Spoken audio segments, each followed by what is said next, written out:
Olá, queridos irmãos, amadas irmãs, a paz do Senhor Jesus esteja sempre com todos vocês. Hoje, quarta-feira, dia 6 de novembro, estamos na 31ª semana do Tempo Comum.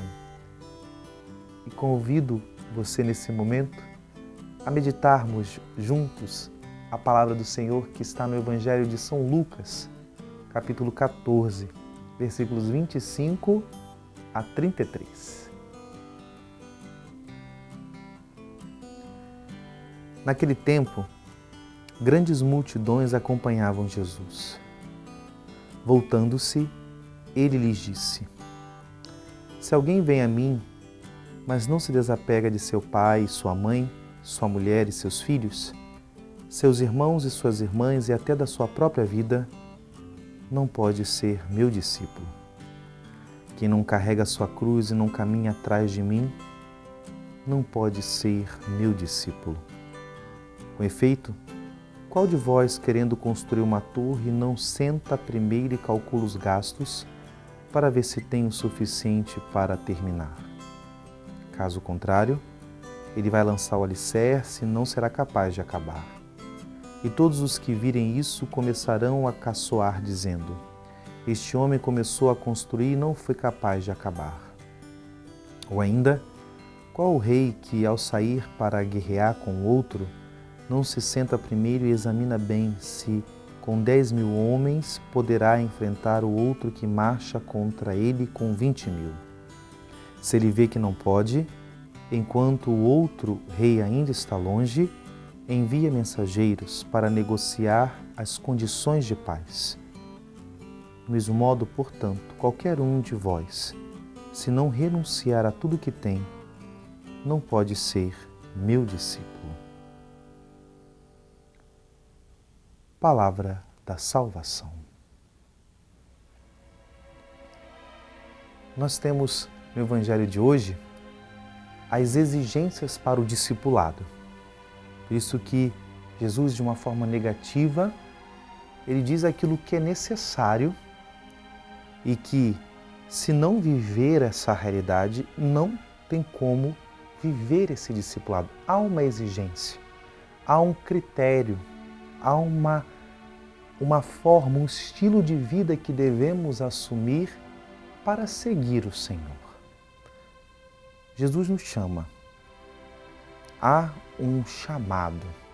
A vida da fé, a fé também ela é um chamado. A partir daquele encontro pessoal com Jesus, há um chamado. E esse chamado é para segui-lo. Mas para segui-lo não é de qualquer maneira.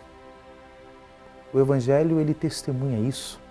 Tanto que esse texto que nós ouvimos, ele aparece nos 3 evangelhos sinóticos de uma estrutura muito semelhante. É preciso desapego, é preciso abraçar a cruz, é preciso renunciar. E renunciar é a forma negativa de escolha. Porque quando escolhemos algo, renunciamos a todas as outras. E quando renunciamos a alguma coisa, não é só renunciar para ficar no nada. Nós renunciamos porque escolhemos algo. Talvez fique até mais claro por que eu devo desapegar. Porque eu tenho que estar totalmente voltado para o Senhor. Por que eu devo abraçar, escolher a cruz?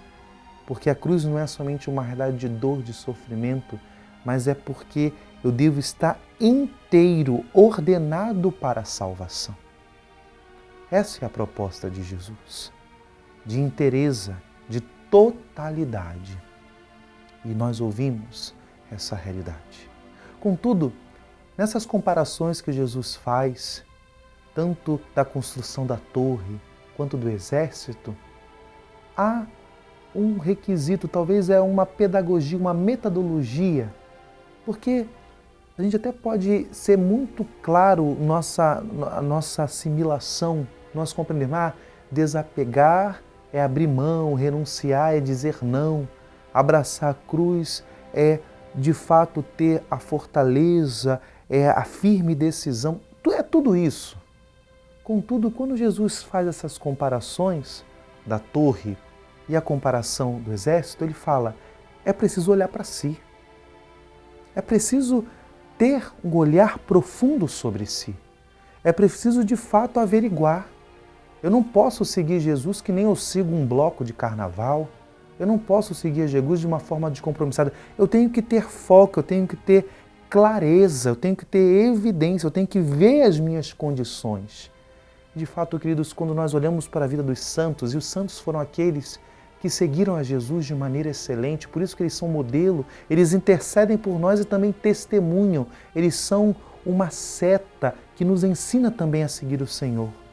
E todos os santos passaram por um processo de autoconhecimento.